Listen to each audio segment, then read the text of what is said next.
예, 식구 여러분 안녕하셨어요? 네, 반갑습니다.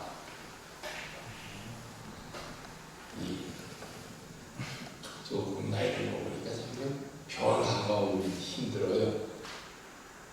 설교도 매일 이렇게 일요일마다 하면 안 힘든데 안 하다가 하니까 힘들고 사람만 힘든 게 아니라 기계도 힘들지. 이 온라인으로 방송이 나가야 되는데 갑자기 또 안 나가고 있어가지고 식구들한테서 방송이 안 나온다고 또 연락이 오고 그랬습니다. 식구인들끼리도 인사를 나눠주시기 바랍니다.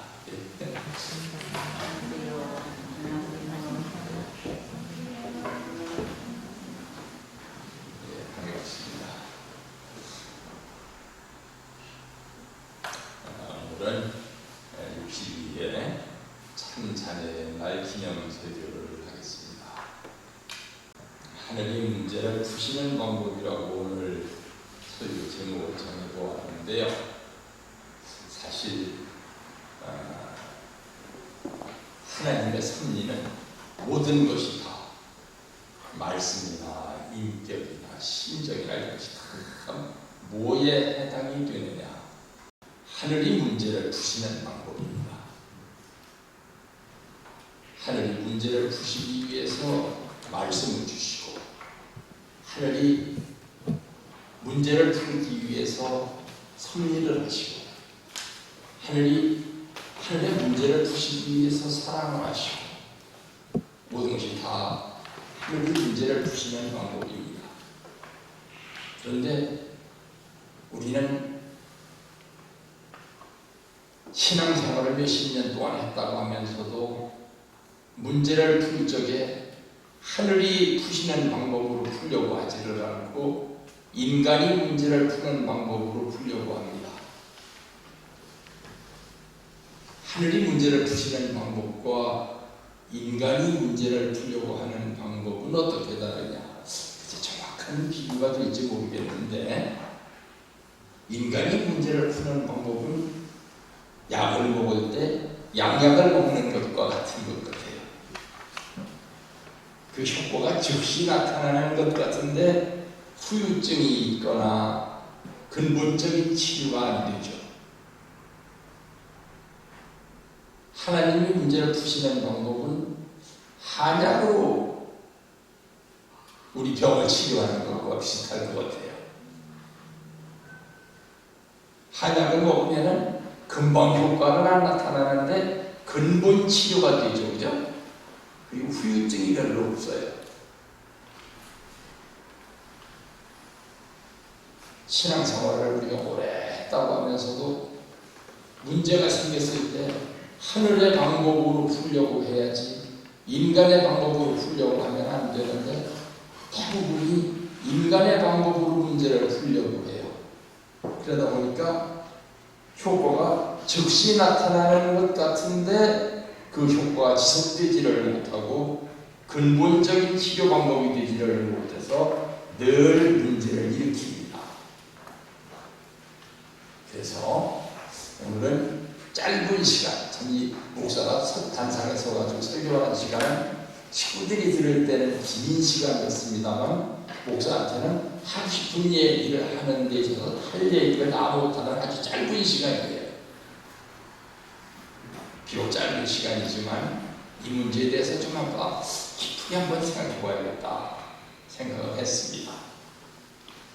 왜냐하면 사실 우리 교회에 몇십 년 동안 신앙을 해나오셨다고 하는 분들도 자녀의 날이 뭐예요? 하면은 자녀의 날 잘 모르겠어요. 하나님의 날은 뭐예요? 하나님의 날은 하나님의 날이죠. 그럼 부모의 날은요? 부모의 날이라고 자꾸 물어봐. 이렇게 돼서는 안 된다는 말이죠. 언제가 말씀드린 것 같습니다만 인도에 가면은 그 수도승들이 있습니다. 힌두교 수도승들.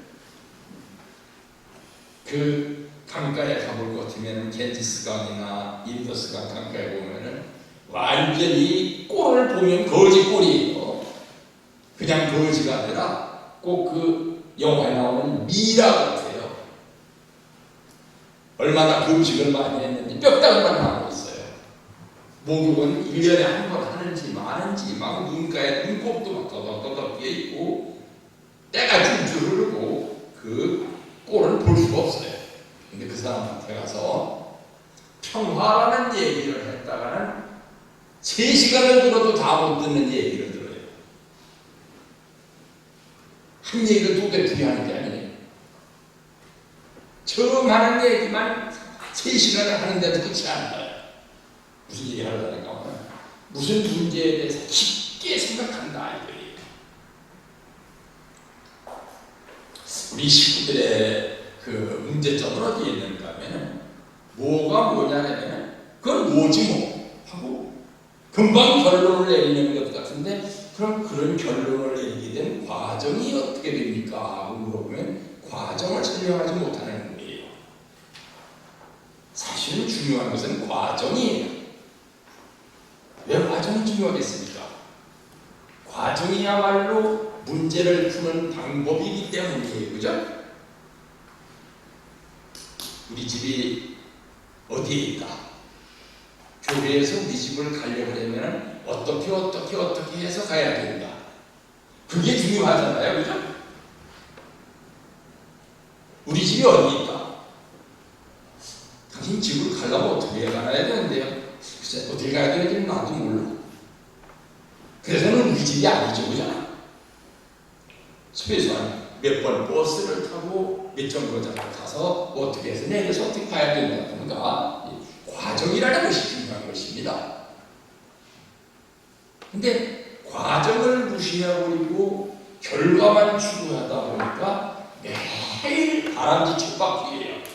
했던 실패를 또 되풀이하고 했던 실패를 또 되풀이하고 과정이라는 것이 참 중요합니다. 그래서 하늘이 문제를 푸시는 과정은 어떻게 되어 있는가 하는 것을 이 시간에 같이 생각해 보기로 하겠습니다.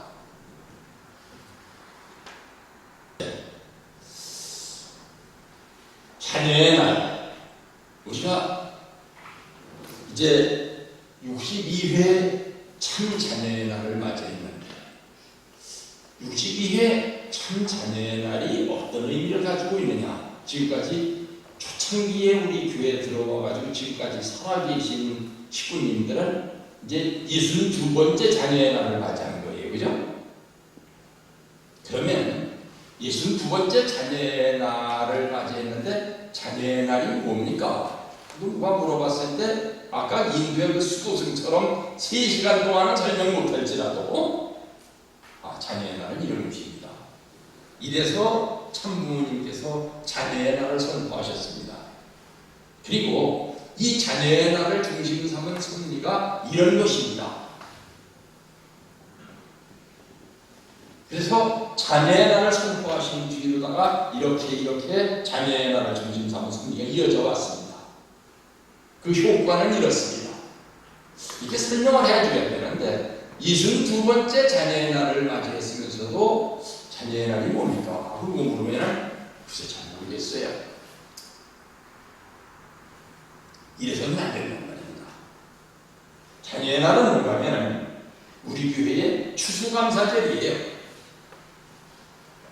기성교회도 추수감사절이 있어요? 우리만 있는 거 아니에요? 기성교회는 추수감사절이 2000년 동안 내려오고 있어요. 추수감사절이 누가 어떤 것이냐고 물어보면 대부분 알아요. 근데 우리는 자녀의 날이 뭔지 62회째 맞이하면서도 몰라하게 됐단 말입니다.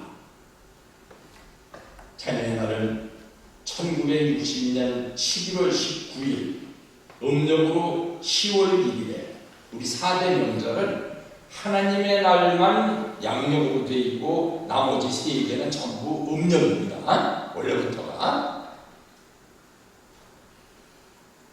왜 그렇게 했는가 하면 참모님께서 북한에서 제자들을 데리고 내려오셨는데 다 배신하고 다 떠났고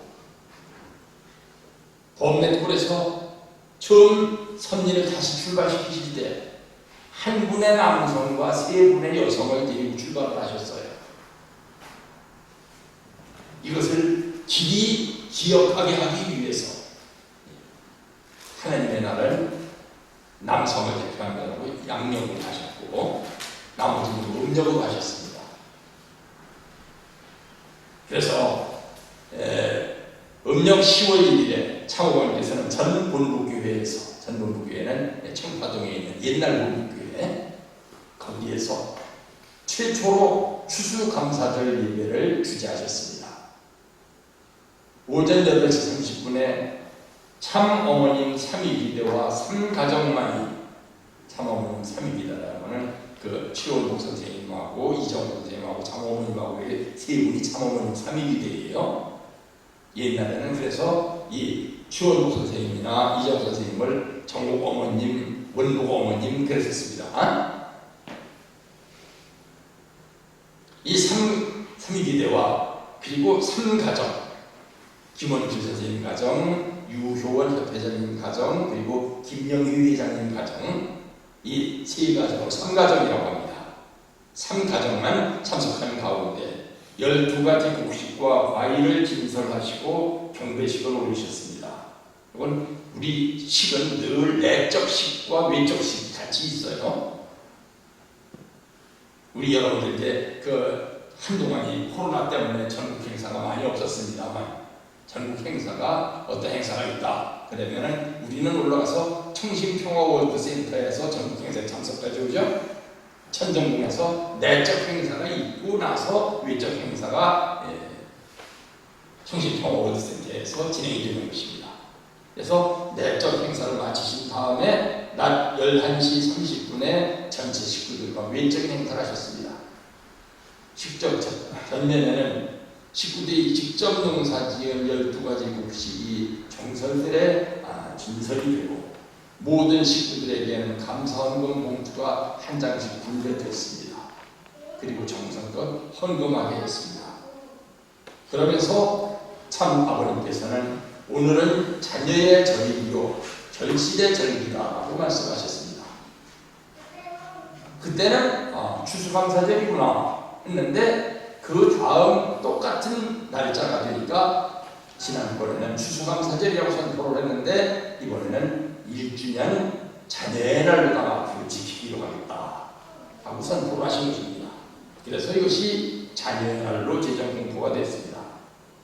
모든 명절이 이렇듯이 처음에는 상징적으로 나타났다가 이듬해야 공식 명칭이 정해서 시행된 것입니다. 자녀의 날은 1994년부터는 우리 4대 명절 앞에 전부 참자를 붙이라고 해가지고서 참자녀의 날로 이름이 확정이 돼서 경축되고 있습니다. 이 자녀의 날이 참 귀한 날인 것은 아마 2006년인가 7년인가 제가 잘 안 찾아봤는데요. 킨텍스라고 있죠, 그죠? 경기도 일산에 킨텍스라고 하는 큰 회관이 있는데 거기에서 외적인 행사로다가 크게 했었던 우리 명절은 자녀의 날밖에 없습니다. 그때 아마 몇만 명 모였었죠, 그죠? 저는 그때 기억이 잘 안 나고 막 정신 좀 저기 한 것이 자녀의 날 행사를 마치고 그 버스를 타고 교회로 돌아오는 길인데 갑자기 전화가 왔어요. 내일 문국진 재단 이사장님께서 제가 담당하고 있는 교회를 방문하신다 된다고. 그래 막 정신없이 가가지고 밤새도록 양념물 가지고 방바닥 닦아내고 막 벽 닦아내고 심지어는 벽을 보니까 얼마나 더러웠었는지.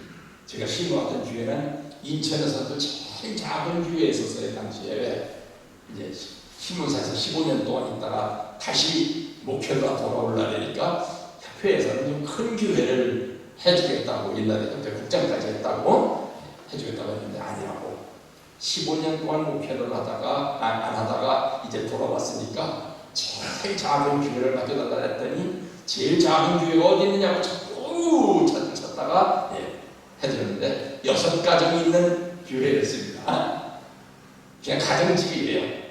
그런 교회를 제가 맡아가야 했는데 그 얼마나 더럽고 막 벽지도 언제 도배를 했는지 알 수 없는 적이라 그 밤중에 도배하는 식구를 하나 찾아가지고 밤새도록 도배를 했습니다. 식구들이 전부 그 양념으로도 한 바닥을 전부 닦아내고 보니까 식구들 그 입고 있던 바지가 이 양념물에 물고 닦아내느라고 거기 허옇게 됐어요. 하여튼 그 자녀의 날만 그렇게 외적으로 크게 하셨습니다. 그런 의의를 가지고 있는 것이 참 자녀의 날입니다. 하나님께서 축복을 해주실 때 우리는 축복 그러면 인간에게 주신 축복만 축복이라고 생각해요. 그죠? 창세기 1장 28절에 생육하고 번성해서 만물을 주관하라고 하셨습니다. 그런데 이런 축복은 인간에게만 내려주신 것이 아니에요. 창세기 1장 22절에 보면은 만물을 다 창조하신 다음에 하나님께서 그들에게 복을 주어 가라사대 생육하고 번성하여 여러 바닷물에 충만하라 새들도 땅에 번성하라 하시니라 하고 만물에게도 축복을 내주셨습니다. 이런 만물에게 축복을 내주셨다는 사실을 인간이 기억지를 못하면 뭐라 하게 되느냐, 만물을 함부로 상대하게 돼요. 그죠? 그래서 참 만물의 날은 또 따로 있습니다. 그죠? 참 만물의 날은 어떤 날이냐? 참 만물의 날은 만물을 위해서 잔치를 해주는 날인데, 만물에게 잔치를 해주면 어떻게 해줘야 할까요? 우리 인간은 잔치를 하면은 만물을 갖다가 막 요리도 하고 만물을 갖다가 막 그 희생시켜가지고서 인간을 위해서 즐기게 하는 거, 그게 우리 인간의 잔치인데, 만물을 위한 잔치는 어떤 잔치여야 할까요? 만물을 해방시켜주는 거예요. 만물을 해방시켜주면 어떻게 해방시켜줘야 됩니까? 지금부터 참 솔직히 말해서 되먹지 못한 인간들에게 시달리고 착취됐었던 상태로부터 되먹은 인간들이 만물을 제대로 대우해주게 되는 날, 그 기념일, 그게 만물의 날입니다. 그러다 보니까 제대로 되먹은 인간들이 누굽니까? 하늘 부모님의 참 자녀라는 말입니다. 그래서 진짜 만물을 축하해주는 날인 추수감사절 날을 자녀의 날이라고 했단 말입니다. 인간에게 내신 축복을 여러분들이 다 잘 알고 계시는 내용이니까 생략하고 넘어가겠습니다만, 아담 해와에게만 생육하고 번성해서 만물을 주관하라는 축복을 내려주신 것이 아닙니다. 제2의 인간 조상이었었던 노아에게도 똑같은 축복을 내려주셨었어요. 노아는 제1 믿음의 조상이고 제2 인간 조상이기 때문에 똑같은 축복을 내려주셨었던 것입니다. 그런데 이 노아 가정을 중심 삼고 하시려고 했었던, 하나님이 문제를 푸시려고 했었던 방법이 노아의 둘째 아들인 함이 실수함으로 말미암아서 다시 400년이 연장이 됐는데도 결국 그때도 또 제대로 되지도 못했던 것이죠. 참 자녀의 날과 세계에 대해서 아버님께서는 아주 길게 설명하신 적이 있습니다. 한번 집에 가서 혹시 말씀 전집이 집에 있으신 분들은 1978년 11월 1일에 하신 말씀을 한번 훈독해 주시면 좋겠습니다. 하늘의 소원은 하늘을 중심으로 천하를 통일하는 것입니다. 하늘을 찾아나가는 탐감 역사에 있어서 옛날에는 만물을 세워놓고 제사를 드렸고 아들, 딸을 세워놓고 제사를 드렸습니다. 그러나 재림 시대에는 부모가 십자가를 지고 승리의 기준을 세워서 아들과 만물을 찾아야 합니다. 아들과 만물을 찾아야 되니까 만물의 날도 있고 아들의 날도 있는 것이다, 이 말씀이요. 이러한 기준을 세워야 비로소 부모의 날을 세우고 자녀의 날을 세우고 맨 나중에 만물의 날을 세울 수 있는 것입니다. 이렇게 거꾸로 해야 되는 것입니다. 왜 거꾸로 해야 됩니까? 우리 집이 본래 진주에 있었는데 내가 고향을 떠나서 서울에 가서 무슨 일을 하고 있다가 추석 명절이 되거나 설 명절이 돼서 진주 고향을 찾아오려고 한다. 그러면 갔던 길로 되돌아와야 되죠. 그죠? 그렇기 때문에 거꾸로 해야 되는 것이다. 1967년에 제1차 7년 노정이 끝났는데 67년에 1차 7년 노정이 끝나고서 68년 1월 1일에 제1회 하나님의 나라를 선포하셨다는 것입니다. 왜 제1회 하나님의 나라를 68년에 선포하셨느냐?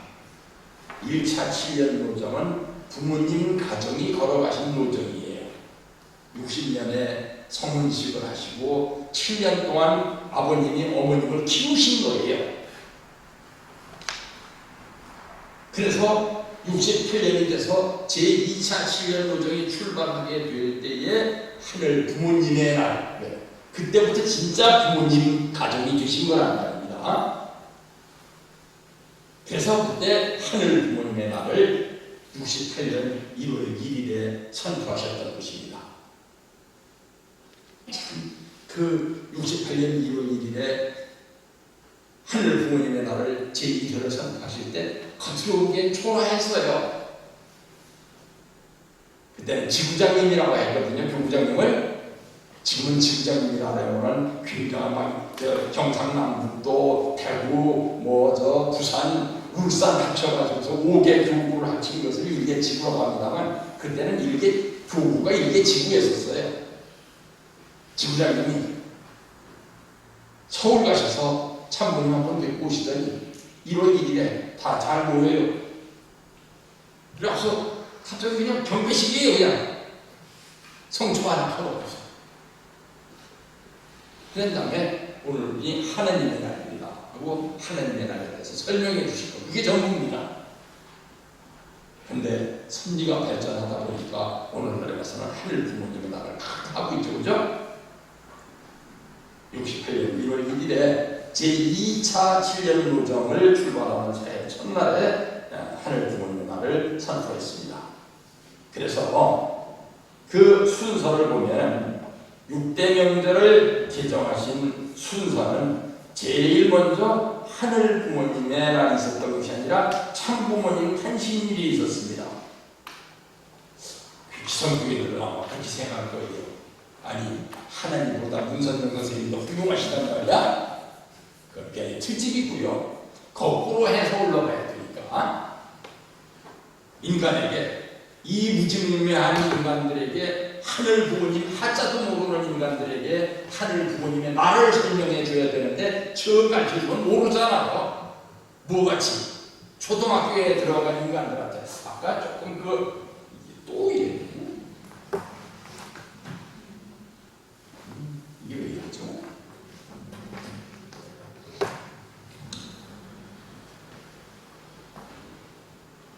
네, 미안합니다. 미안하다 하니까 얘도 놀래는가 봐요. 초등학생들 아까 윤영월 부장이 나와가지고서 누리 예배 했었던 예배를 하면서 무슨 영어도 섞어가지고 막 연설하고 그러는데 그렇게 하면 초등학생들이 못 알아듣겠죠. 그죠? 초등학생들이 알아듣게 하려면 초등학생들이 알아듣는 용어로 초등학생들이 알아듣는 논리를 가지고 설명을 해야죠. 그죠? 초등학생들한테 대학생들이 알아듣기도 힘든 무슨 철학 얘기를 하면 알아듣겠어요? 그러니까 제일 먼저 기념했었던 날은 언제냐? 참부모님 탄신일이에요. 그래서 범내골에서 토담집 짓고 있을 때 아버님이 그때 박정화 씨라는 분이 북한에서 그 자전거에 태워가지고서 다리 다친 분을 끌고 나왔던 사람이 그 사람이 박정화 씨인데 그 박정화 씨가 요 경북 영천 금호병변에 와가지고서 선생님 이제 제가 다리 좀 놨고요. 제가 자꾸 따라다니면 짐만 되니까 이제 갈라섭시다. 저기 가서 이제 어디 가서 먹고 살게요. 그래서 떠났어요. 그런데 아버님은 그래 간다니까 가는 사람을 해서 잡지는 않았지만 안타까우셨던 거예요. 왜? 그동안 그렇게 오래도 데리고 나오면서 가와 감동시켰는데도 아직도 하늘 부모님이 누군지 참 부모님이 누군지도 모르는 그런 사람이겠어요. 그냥 떠나간 거란 말입니다. 근데 그 범내골 토담집에 가 계시면서도 그 사람을 잊지를 못하셔가지고서 영화를 통해서 보시니까 어디 시장 바닥에서 밥상 상장사를 하고 있단 말입니다. 그래서 식구들한테 시켰어요. 어디 가볼 것 같으면은 어떻게 생긴 사람이 상장사를 하고 있을 것이다. 그 사람을 데려오라. 그랬더니 식구들이 가서 그 사람을 데리고 왔어요. 아버님이 그 사람을 부산 시내에서 데리고 나가셔가지고 부산 시내에서 제일 좋은 양복점에 가가지고 제일 비싼 양복을 한 벌 해입히시고 구두를 신기시고 모자를 다 씌우시고 아주 일신사를 만들어 주셨는데도 고맙습니다. 또 가버렸어요 그냥. 그러니까 옆에서 제자들이 보고 있다가 얼마나 안타까운 아버님 지금 저 검은 옷만 신고 계시고 옷은 물들인 군복밖에 없으시고 사주시는 건 그 꽁보리밥에 씌어터진 김치만 잡수시는데 저 사람한테는 저렇게 잘해주시면서 왜 그렇게 지내십니까? 나오신 김에 아버님 양복에 한 번 해주시고 구두라도 한 콜에 사시려시고 그럼 들어가십시다. 왜 그때 돈이 있었어요. 매일같이 김원필 선생님이 이 초상화를 그리시는데 잘 보는 날에는 하루에 80달러까지 벌으셨거든요. 그때 80달러는 굉장한 돈이에요. 집을 한 채 살 수 있는 돈이에요. 근데 아버님이 아니라고. 내가 무슨 이거보다 좋다. 신발이라도 구두 한 콜에 사시면서 아니 난 고무신이면 된다. 아버님 그럼 진지라고 하니 아니야. 그냥 간다. 그러시면서 어느 날만큼은 제자들이 아버님 오늘 생신이신데 좀 잘 모시겠습니다. 그날은 왜? 그래라. 그날부터 내가 아버님 스스로 당신의 생신날을 기념하셨다는 거예요. 그래서 제일 먼저 우리 교회에서 기념했었던 기념일은 참 탄신일입니다. 그거를 기성교인들이 보면은 좀 이상하게 생각할지 몰라도 아버님 스스로를 소중하게 생각하셨단 말입니다. 왜 이 말씀을 들려드리는가 하면 우리도 우리 자신을 소중하게 생각해야 된다 이거예요. 내가 축복 중심 가정이다. 참 이게 엄청난 용어입니다. 우리가 막 그냥 이 얘기를 아무 때나 써먹으니까 이 귀한 집을 올라섰지 축복 중심 가정이다. 어마어마한 가치를 가지고 있는 내 가치를 아무데나 각선 나를 갖다 써먹는다. 그럼 참 하나님 죄 짓는 거예요. 나 자신을 귀하게 여겨야 됩니다. 그 다음에 선포하신 날이 1960년 3월 1일. 이 날은 어떤 날입니까? 참모님 성원식 날이죠. 그래서 이 날이 참 부모의 날이 되는 것입니다. 그리고 참 부모가 있으니까 자녀가 나오는 것이에요. 60년 10월 1일. 이번에 지키게 된 10월 1일 자녀의 날이 이때 1960년 10월 1일에 선포가 된 것입니다. 그리고 참 자녀가 있어야만이 참 만물로 상대를 해줄 수 있게 되기 때문에 63년 5월 1일 날 5월 1일이면 어떤 때예요? 만물이 막 흥황할 때죠, 그죠? 꽃이 피고 열막이 참 온 저기 다 그런 귀한 날 참 만물의 날로 삼으셨던 것입니다. 그리고 이 모든 것이 다 정해진 다음에서야 참 하나님의 나라 선포하신 거예요. 네. 이 정도 가르쳐줬으면 하나님을 알아보겠지. 하나님을 안다는 것이 제일 어려운 것이거든요. 아직도 하나님을 잘 모르니까 하나님보다도 사탄을 더 무서워하는 사람들이 많죠. 그죠? 하나님보다도 세상의 권력을 너무 무서워하는 사람들이 많습니다. 사실은 하나님이 제일 무서우신 분이에요. 옛날에 아브라함이 자기 아들 이삭을 하늘 앞에 바치겠다고 칼을 들었을 때 하늘님께서 뭐라 하십니까? 이제 칼을 거두어라. 네가 나를 경외하는 줄을 이제 알겠다. 인간이 하나님을 경외하는 데 이르기까지 아브라함도 숱한 과정을 거친 뒤에야 하나님을 경외하게 됐단 말입니다. 인간이 하늘 부모님을 경외하기 시작한 그 첫날이기 때문에 아브라함을 뭐라 합니까? 믿음의 조상이라고 하는 것입니다. 하나님을 경외할 줄 모르는 사람은 믿음이 뭔지 모르는 사람이에요.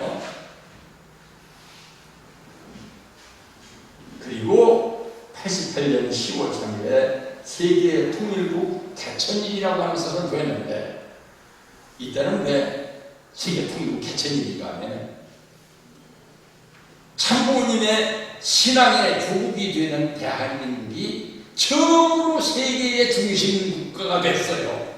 뭘 통해서? 88 올림픽을 통해서.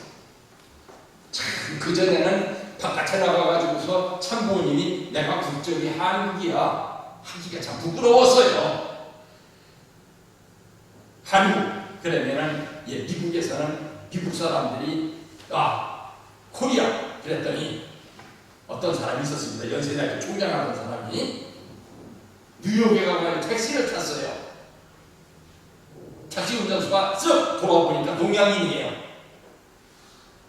그래서 그 택시 운전수가 물었습니다. Are you Japanese?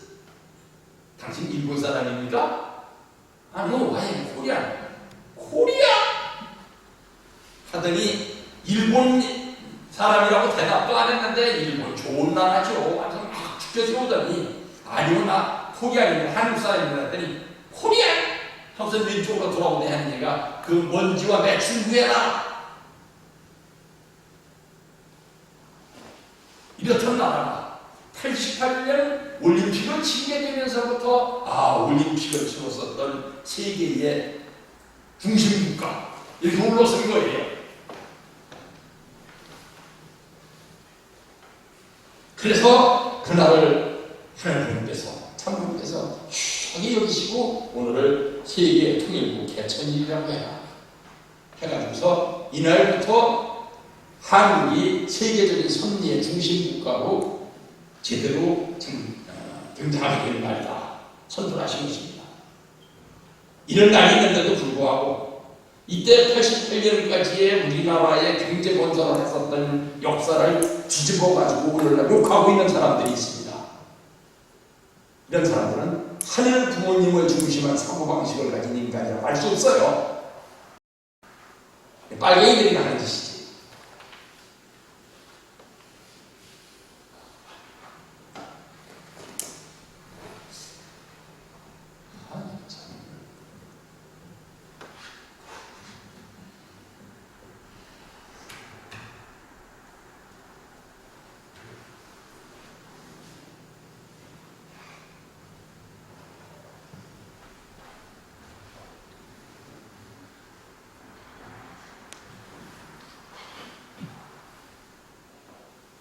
창조상이 실현되는 과정은 하늘 부모님께서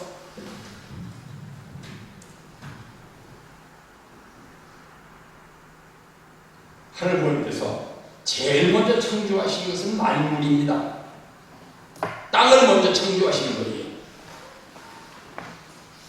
그래서 육신을 먼저 창조를 하셨죠, 인간을. 그죠? 영인 먼저 창조하신 게 아닙니다.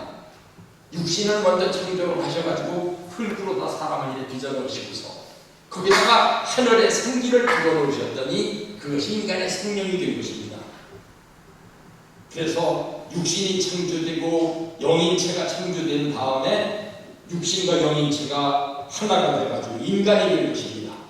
그러므로 인간의 죽음의 때가 되면 인간의 육신은 땅으로 돌아가게 되어 있고 영인체는 하늘로다가 돌아가게 되어 있는 것입니다. 그리고 자녀와 만물의 관계는 어떻습니까? 자녀가 탄생이 되는데 제일 먼저 아담과 해와가 있어서 이 아담이 하나님 앞에 바치는 사랑이 바로 어떤 사랑입니까? 이게 자녀의 사랑이에요.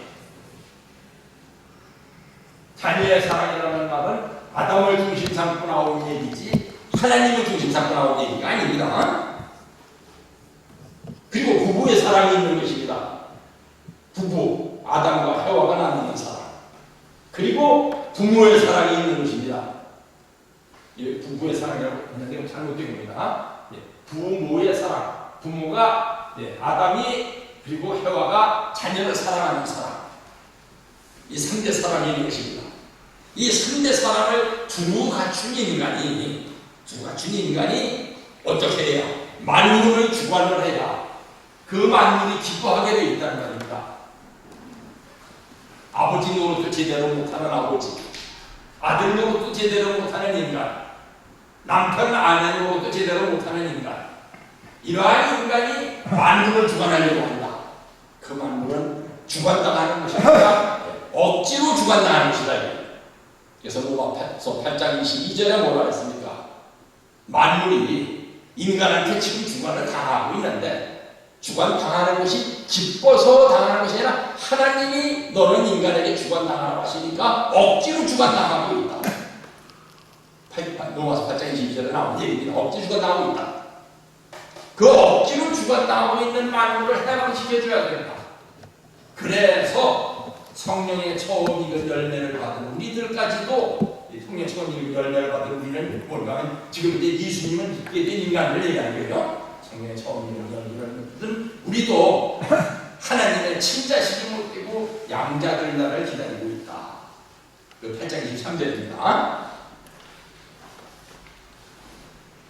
그래서 평화세계로 가려면 어떤 과정을 거쳐서 가야 되느냐? 평화세계로 가는 길은 인간이 어떤 무슨 제도를 만들고 뭐를 어떻게 하고 그러는 것도 평화세계로 가는 길이 될 수 있을지 모르지만 그런 것은 일시적인 방법이다. 이거요. 일시적으로. 어떤 억지로의 인간적인 방법, 공산주의자들이 쓰는 방법을 쓰면 일시적인 평화는 와요. 근데 영구적인 평화는 오지 않습니다. 그 영구적인 평화를 오게 하려면 어떻게 해야 되느냐? 하늘의 방법에 의해서 영구적인 평화가 가능하다는 겁니다. 그래서 참고님 자서전 평화를 사랑하는 세계인으로 248페이지에 보면은 이런 말씀이 나온 것입니다. 그렇게 10년쯤 지난 후에야 시아버지는 며느리에 대한 박대를 멈추었습니다. 원수를 대하듯 하던 차가운 태도가 누그러들며 며느리를 예뻐하는 모습에 놀란 식구들이 물었습니다. 아니, 요즘엔 며느리한테 왜 그렇게 다정히 하십니까? 일본 여자인데 믿지 않으세요? 이제는 안 미워. 내 마음속에 쌓였던 한이 다 풀렸거든. 그동안 나는 며느리를 미워한 것이 아니라 징용 가서 쌓인 한을 괜히 며느리한테 퍼부은 거지. 이 아이 덕분에 내 한이 다 풀렸어. 이제부터는 내 며느리들이 예뻐해야지. 일본인들이 지은 죄를 며느리가 대신 갚은 것입니다. 이것이 평화 세계로 가는 속죄의 길입니다. 평화는 이렇게 해서 오는 것이지 정치적으로 어떤 대통령이 어떤 나라 미워하고 어떤 나라 어떡하고 그런다고 해서 또 거기에 대해서 반발해가지고선 그 나라에다 외교 관계를 끊는다든가 무슨 수출품을 갖다가 어떻게 한다든가 그렇게 해서 평화가 오는 것이 아니다 이거예요.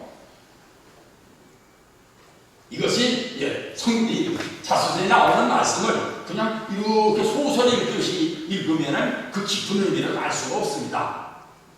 그런데 그 깊은 의미를 하늘의 섭리와 비교를 해서 깊게 생각을 해서 읽으면은 이것이 평화로 가는 길이구나.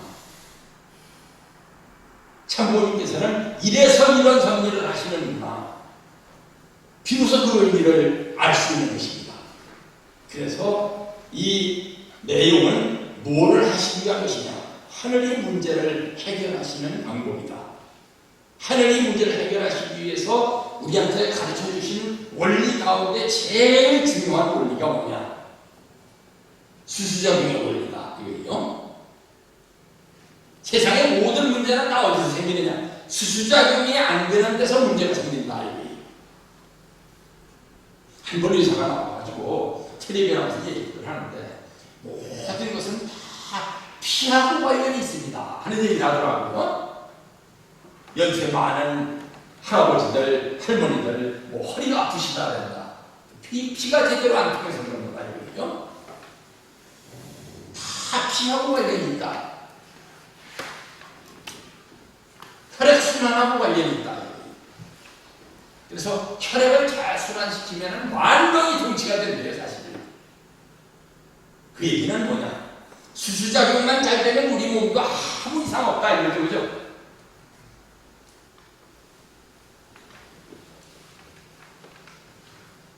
모든 것이 그러면 그 수작용을 회복하려면 어떻게 해야 되냐? 판간복귀의 과정을 거쳐야 된다. 판간복귀의 과정을 거쳐야 되는데 한일 관계가 수교 이후 취약의 상태로 가고 있는 현실을 지금 우리가 보고 있는 것입니다.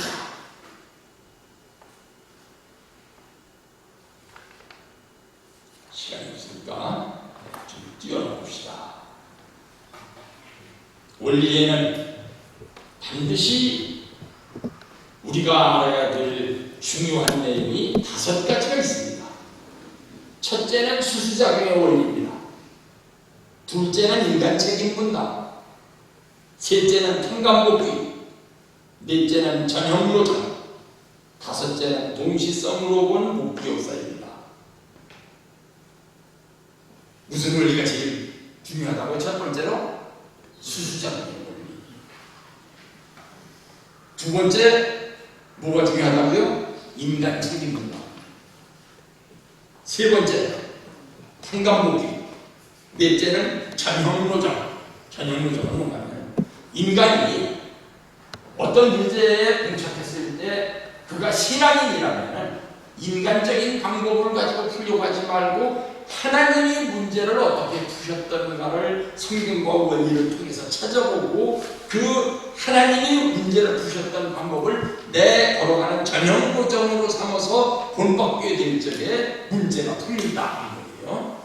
그래서 전형고정이 중요하다 이겁니다. 그래서 오늘 여러분들이 공부하고 있는 하나님이 문제를 푸신 방법, 이걸 알고 나도 그런 방법으로 문제를 풀고자 하는 데에 이 원리를 배우는 목적이 있다 이겁니다.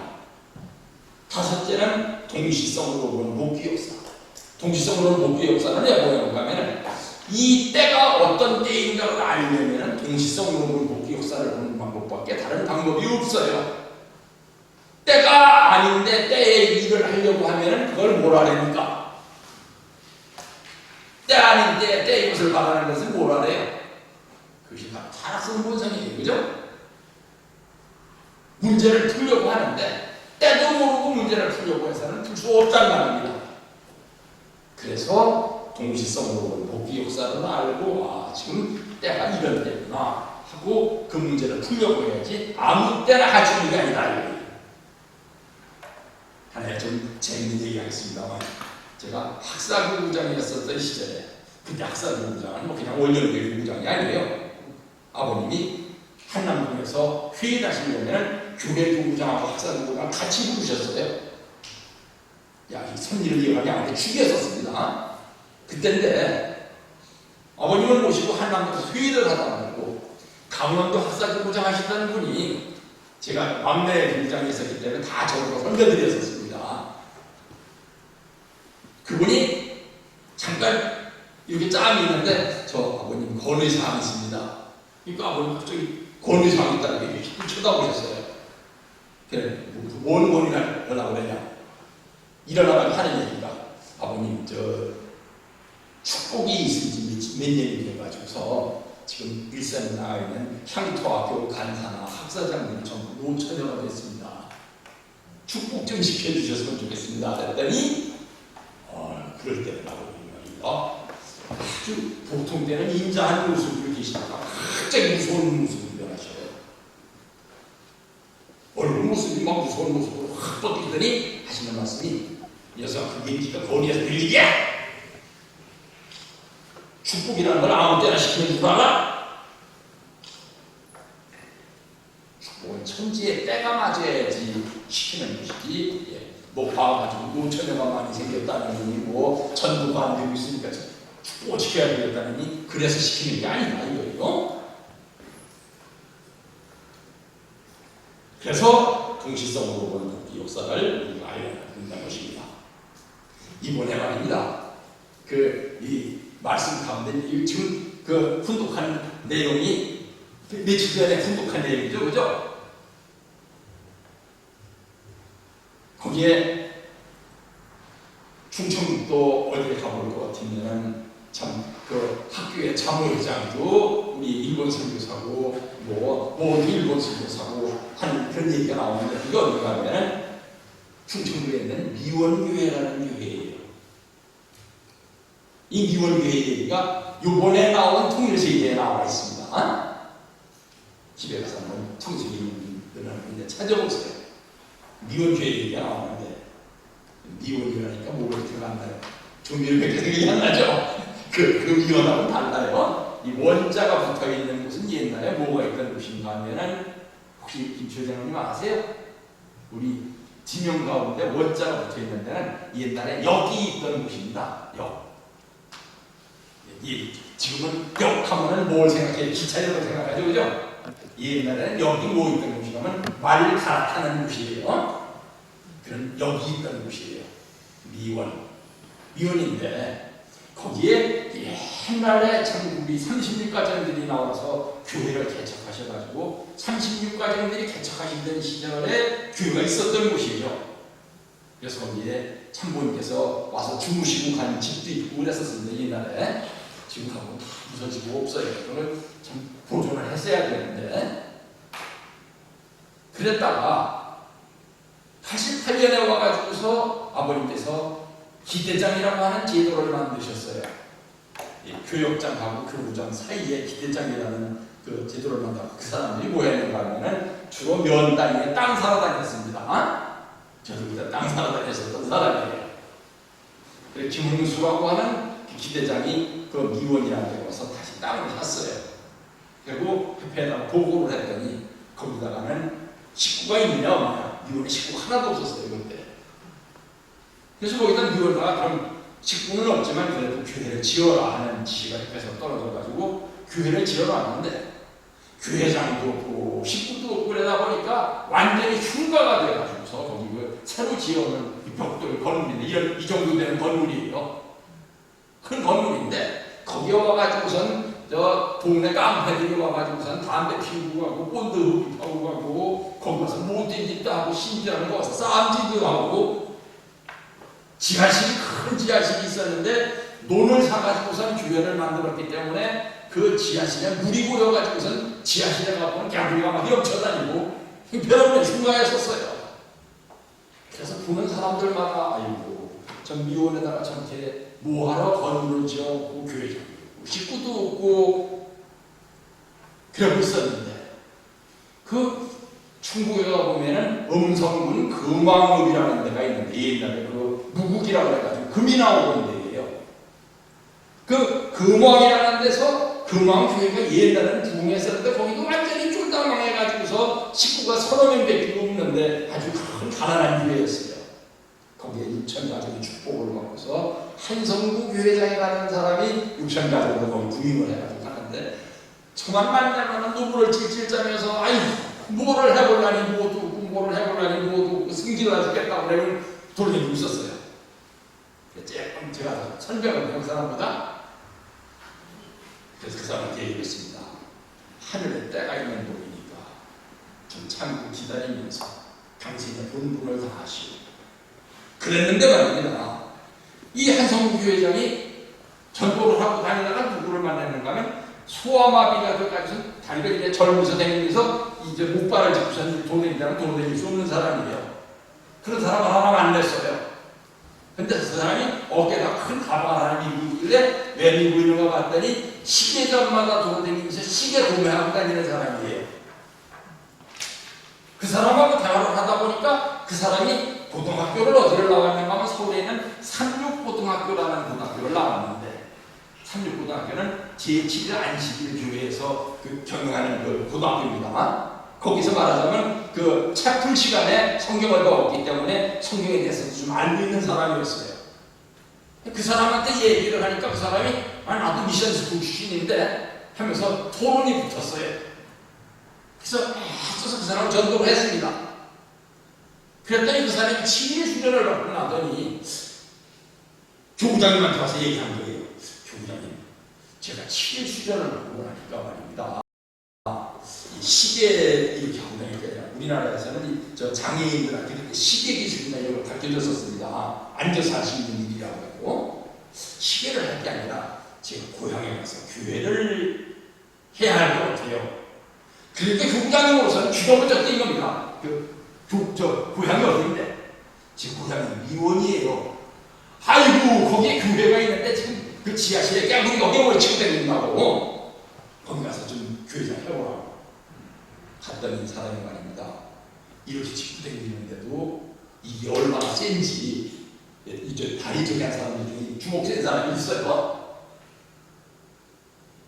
이 사람이 돌아다니면서 그 고향에 돌아가가지고 동네마다 다니면서 축구 과정을 100과정을 축구를 시켰어요. 거기서. 그러니까 그 시골에서 이 저 장애인이 일주일 수련 기후 갖고 와가지고 교회 생활한다니까 아직도 잘 못해요. 원리망이고. 태어났다가는 이제 참 도시적 시골에서 축복받고 도시로 나가고 도시로 나오려는 바람에 지금 한 40까지 나오고 있는 거예요. 100가정 중에. 어쨌든 간에 이 사람이 가서 이렇게 많이 전도를 하는 바람에 그 미원 초등학교가 어떻게 됐는가 하면 우리 식구 자녀들 아니면 초등학생이 없어요. 그러니까 당연히 그 교회 어머니 회장은 누가 해야 되느냐? 우리 목사님 사모님이 어머니 회장 하시는 거예요. 그리고요 거기에 뭐 기독교도 있고 불교도 있고 천도교도 있고 뭐 무슨 교도 있고 무슨 교도 있고 있는데 가보면 전부 할머니 할아버지들만 몇 사람이 있지 젊은 사람은 하나도 없어요. 근데 통일교회는 가보면 전부 젊은 사람이란 말입니다. 잘 축복받았으니까. 그러니까 통일교에서 무슨 얘기만 한마디 했다라면 옆에는 천주교도 걱정을 못하고 통일에서 뭐라고 한마디만 했다면 면사무소에서 벌벌 떠요. 면사무소에서 오늘 면민들을 모아놓고 콩쿨대회를 한다고 열었는데 목사님 와가지고 한 말씀 해주시오. 그 얘기를 안 했다고 목사가 면사무소에 전화를 걸어가지고 내가 가만 안 있겠다 그랬더니 막 면전이 막 쫓아왔어요. 왜 그러시느냐고. 자기 말로 정말 그 말만 그런 게 아니라 이 미원면에 있어서만큼은 최고 센 교회 우리 교회입니다. 그래서 먼저 번에 저 43가정 성공 사례 보고할 때도 그 사람이 목발에 접고 나와가지고 보고를 했었어요. 제가 이제 내년이면 정년 퇴임해가지고 간다 했더니 아이고 형님 우리 교회로 나오시라고 얼마나 오라 그랬지. 그 미원교회입니다 여기가. 그래서 이 한성구 교회장이라는 분이 이번에 전에 창원교회 재직회장 하던 분하고 사돈이 됐어요. 그래가지고서 갔더니 날 만나가지고 하는 얘기가 분이 그때 때가 있어야 된다 그랬더니 정말 때가 있어야 되는가 봐. 뭘 또 무슨 진리를 깨달은 것처럼 얘기한 거라 했더니 내가 그렇게 전도한 사람이 미원과 가지고 그렇게 전도를 잘하고 저기 할 줄은 나도 몰랐다 이거예요. 그래서 그때 얘기했겠습니다. 하늘이 문제를 푸시는 방법을 보고 우리가 큰 교훈을 받아야 된다. 그거를 전형로전으로 삼아서 인간도 하늘이 하시는 방법으로 문제를 풀고 넘어가려고 해야지 인간적인 방법으로 문제를 풀고 넘어가려고 하면 꼭 탈이 난다. 제가 세계에서 연구소장을 할 때 탈북자를 하나 데려다가 연구위원을 시켰는데 북한에서 아주 고위급 군인이었었던 사람이에요. 개방된 사람이 아닙니다. 이제 그 비공개 대상이에요. 근데 이 사람 데려다 놓은 말입니다. 참 한심한 그런 거는 아유 소장님 이런 걸 이렇게 합니까? 와락딱 해치워야지. 북한 교육으로 북한 사람은 와락딱이라는 말을 좋아해요. 와락딱 해치워버려야지. 이걸 뭐 이렇게 천천히 길게 들고 앉았습니까? 소장님은 이제까지 돈도 못 벌고 뭐 했어요? 내가 돈 벌어드릴게. 돈 어떻게 벌려니까 뭐 어떻게 가지고 와락딱 해버리면 크게 수천만 원을 벌 수 있다고? 그런 거 문제를 일으키죠. 그죠? 그래서 그 와락딱이라는 거에 대표적인 사례를 얘기해보라 했더니 한국에서는 경제라는 게 참 힘들잖아요. 그죠? 우리나라의 제일 골치 아픈 장관 중에 한 사람이 그 경제장관입니다. 그죠? 다 국회에 불려나와가지고 비판받는 것도 경제장관이고, 더만 있으면 쫓아가야 되는 사람이 경제장관입니다. 그걸 보고 이제 이 사람이 얘기하는 거예요. 한국의 경제장관은 뭐 어떻게 하는지 모르겠다고?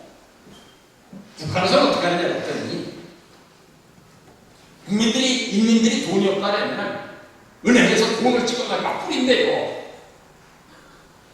그래가지고 월급을 아침에 갑자기 10배로 올려주고 막 그랬대요.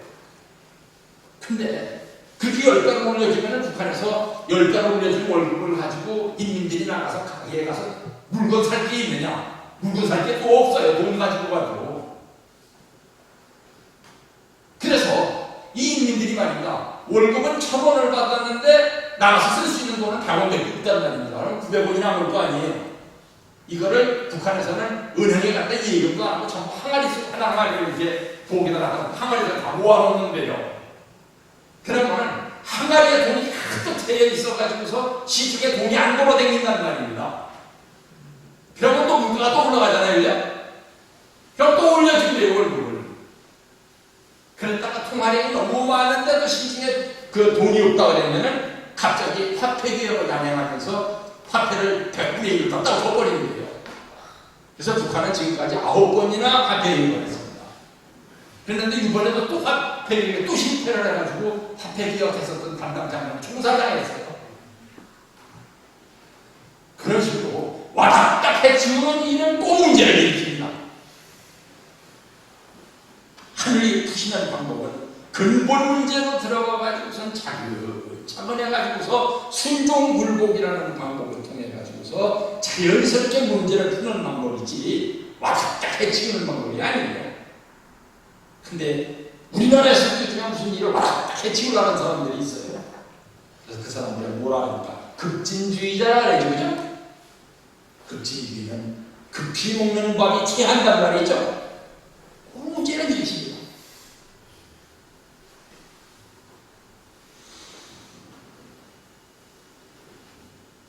무릇 하나님의 영으로 인도함을 받는 그들은 곧 하나님의 아들이라.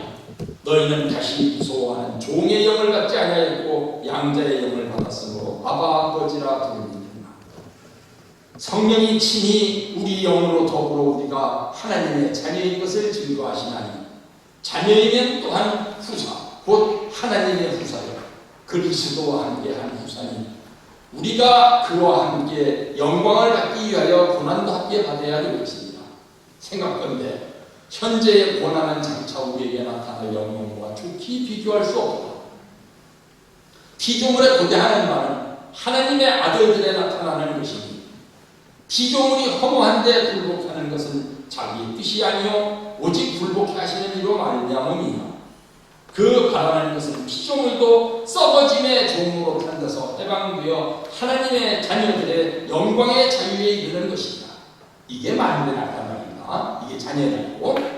피조물이 다 이제까지 함께 탄식하며 함께 고통하던 것을 우리가 아나니 이뿐 아니라 또한 우리 곧 생명의 처음 익은 열매를 받은 우리까지도 속으로 탄식하여 양자될 것 곧 우리 몸의 구속을 기다립니다. 로마서 8장 14절에서 23절까지의 말씀이었습니다. 자녀의 날은 이런 선리적인 뜻을 가지고 있으므로 자녀의 날을 참모님께서 어떤 명절이라고 하셨는가 하면 명절 중에 제일 큰 명절이 자녀의 날이다. 이렇게 하셨습니다. 우리 생각하기에는 말입니다. 아니 하늘 부모님의 날이 있는데 하늘 부모님의 날이 제일 큰 날이지. 아니, 부모님의 날이 큰 날이지 어떻게 자녀의 날이 큰 날이야? 하늘 부모님의 소원이 다 이루어지고 만물의 한까지 풀린 날이기 때문에 자녀의 날이 제일 큰 명절이다 이 말이에요. 그러므로 이 문제가 문제 중에 제일 큰 문제다 이 말이에요.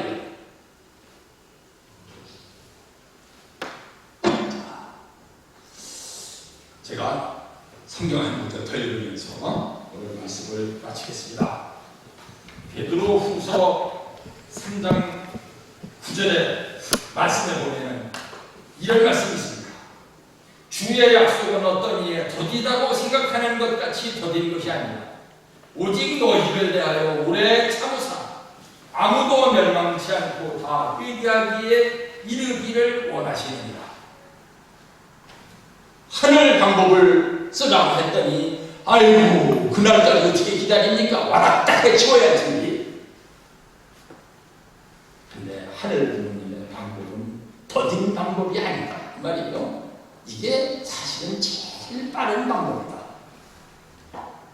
그리고 이 일은 모든 인간을 다 구원하시기 위한 방법이다.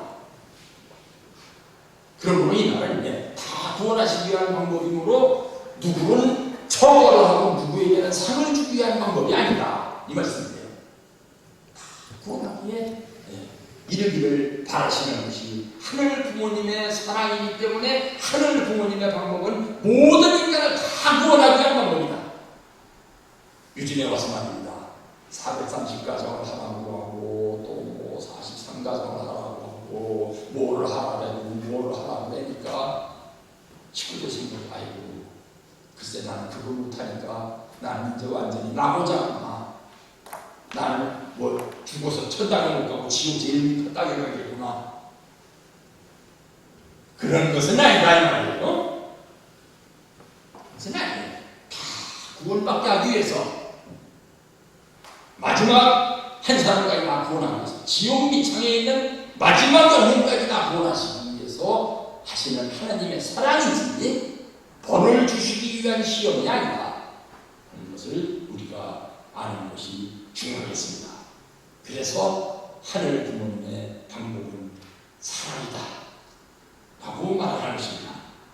그래서 자녀의 말을 명절 중에 제일 큰 명절이라고 하는 것입니다. 함께 기도하시겠습니다. 감사하신 하나님 천지천지님 제62회 참 자녀의 날을 맞이하면서 이 모든 것이 다 하늘 부모님께서 인류로 말미암아 생겨난 문제들을 푸시기 위한 섭리적 방법이라는 것을 알고 그 방법이 사랑에서 나온 것이라는 것을 다시금 깊이 깨닫고 그 은혜에 감사하면서 떠나가는 그래서 인간의 방법을 동원하지 말고 반드시 하늘 방법을 동원하기 위해서 노력하는 식구들이 모두 될 수 있도록 인도하여 주옵시기를 축복 중심까지 예수님으로 보고 드리고 간과에 싸움나이다.